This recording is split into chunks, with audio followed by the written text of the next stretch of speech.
Kembali bersama kami di Market Bus pemirsa. Mari kita simak terlebih dahulu pergerakan IHSG di pembukaan sesi pertama pada pagi hari ini. Di mana IHSG terlihat melemah pemirsa di 0,45% ke level 6.472. Dari top gainers ada RGAS, ada PEC, KIJA, ELI dan juga SCMA. Sementara top losers ada Cuan, PTRO, BMRI, Medco dan juga ISAT. Dari pergerakan sektoral, teknologi memimpin penguatan di 0,21%, sementara sektor lainnya melemah pemirsa, di mana energi melemah di 1,24% dan transportasi juga melemah di 0,88%. Dari pergerakan bursa Asia pemirsa, Bursa Asia Nikkei 225 mengalami pelemahan di 0,4%, STI menguat tipis di 0,06%, Kospi melemah di 0,04% dan Hang Seng menguat di 0,67%. Sementara itu dari saham pilihan analis pada pagi hari ini pemirsa ada dari PSAB, Emas, Inco dan juga Indi yang keempatnya direkomendasikan buy.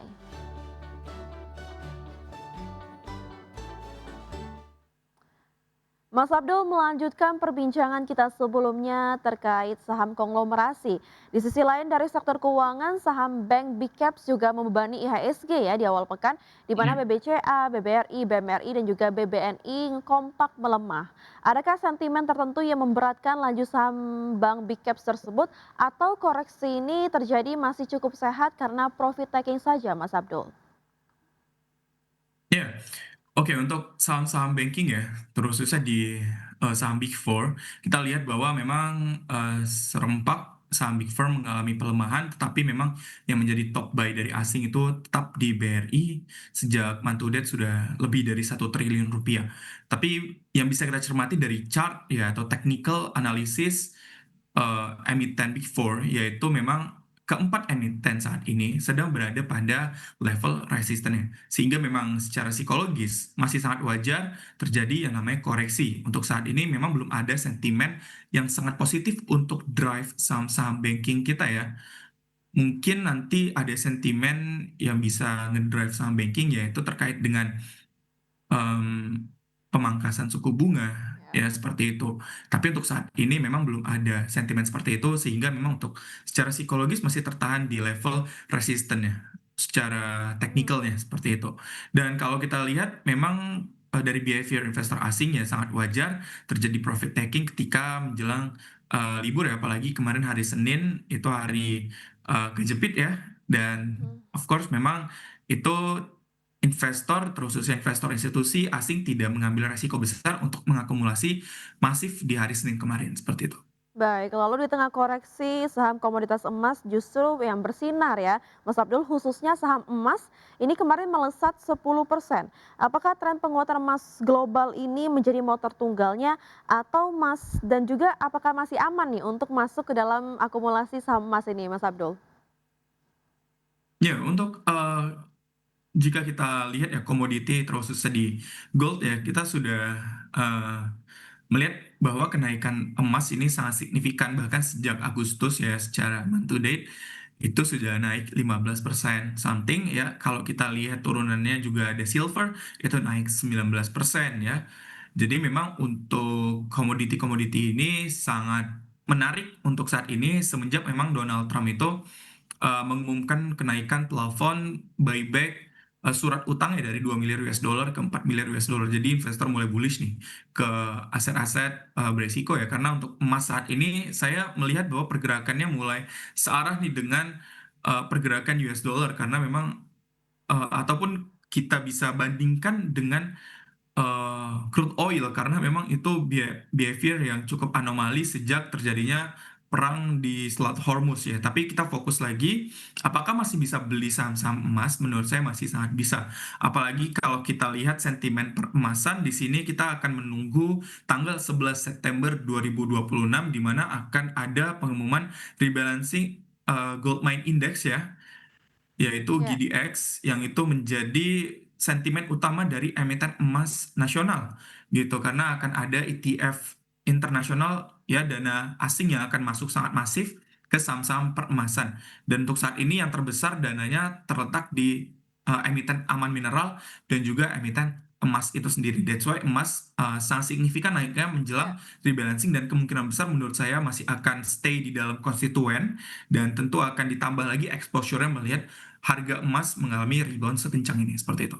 Ya, kalau kita membahas saham pilihan hari ini, emas juga salah satu menjadi saham pilihan untuk pagi hari ini ya, Mas Abdul ya. Di support di Ya, 8.100 dan juga resisten di 9.175. Dan untuk term investasi apa, Mas Abdul? Mas ini apakah jangka pendek, menengah atau panjang? ya, untuk saat ini saya term investasinya lebih ke medium term saja ya, setidaknya 1 sampai 3 bulan dulu saja karena Oke. melihat sentimen di November nanti masih menjadi katalis utama ya untuk keberlanjutan pasar saham kita ke depannya seperti itu. Baik, dari Mas kita beralih ke saham pilihan lainnya, ada dari PSAB yang juga direkomendasikan buy. Silakan Mas Abdul. Ya, jika kita melihat PSAB ya, itu salah satu emiten peremasan yang cukup menarik juga. Kenaikannya memang sudah signifikan di tanggal 20 Agustus, tapi saya melihat di sini untuk 2 hari terakhir kemarin masih terjadi yang namanya koreksi wajar di tengah volatilitas IHSG. Jadi menurut saya untuk saat ini dengan volume yang volume penjualan yang masih minim dan juga data broker summary yang masih masif, pembelian dari broker-broker cukup menarik menurut saya. Untuk saat ini, PSAB masih sangat menarik kita akumulasi ketika terjadi koreksi ya, apalagi ketika market seperti ini turun lebih dari 1%. Ini kita tidak bisa melawan market karena market selalu benar. Jadi untuk saat ini menurut saya kalau teman-teman di sini ingin fokus akumulasi emiten emas, PSAB bisa menjadi pilihannya dengan area akumulasi di kisaran 600 hingga 620 seperti itu. Baik, lalu selanjutnya ada dari Inco. Silakan Mas Abdul.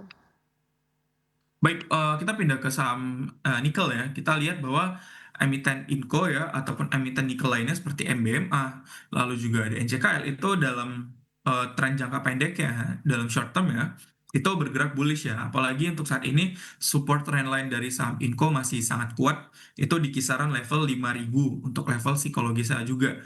Untuk saat ini target saham Inco sebenarnya resisten di 5.600 dengan sentimen jika kita melihat harga nikel global ini sudah mulai bergerak rebound juga ya.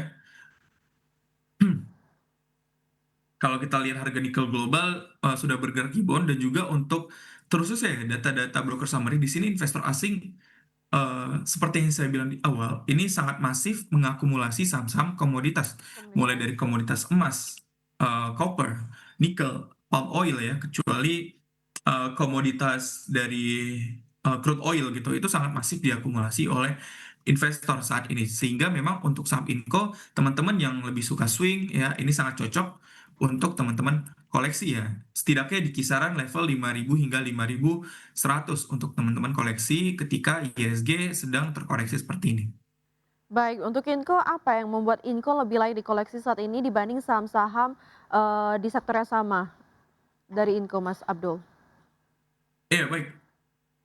Oke, kalau kenapa saya pilih Inco sebagai emiten nikel gitu, kenapa bukan MBMA? Karena yang pertama, menurut saya setiap industri, setiap sektor itu pasti punya blue chip-nya, ya, banking, lalu juga ada kesehatan, teknologi semuanya. Dan di nikel itu blue chip-nya adalah Inco. Hmm, Dan kita lihat bahwa memang untuk saat ini market cap Inco itu yang paling besar di antara semuanya. Tapi memang untuk alasan utama kenapa saya memilih saham ini adalah ruang kenaikan dari emiten Inco itu masih ada dibandingkan dengan emiten MBMA dan juga ECKL yang mana saat ini sedang berada pada area resistennya. Sehingga oke. itu alasan utama saya memilih untuk pick saham Inco itu sendiri.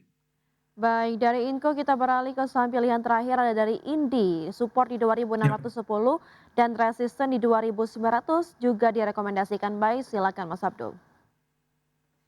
ya baik. Untuk emiten India, ini kita pindah ke emiten coal ya. Memang untuk harga coal masih cukup konservatif, tetapi untuk chart dari emiten Indi sendiri di sini sudah lebih dari 4 kali menguji resisten di kisaran level 2.720. Sehingga kesimpulannya apa? Kesimpulannya adalah semakin banyak diuji resisten, maka semakin besar probabilitas untuk breakout dari resisten tersebut.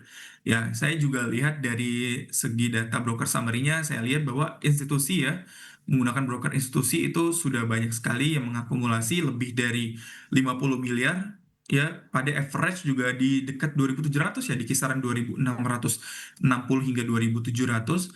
Dan juga seller saya lihat di sini retail, sehingga memang probabilitas untuk breakout sih setidaknya swing ya, itu short term at least under 1 month itu potentially bisa ke level 3.050 dengan technical analysis dan pendekatan broker summary seperti itu.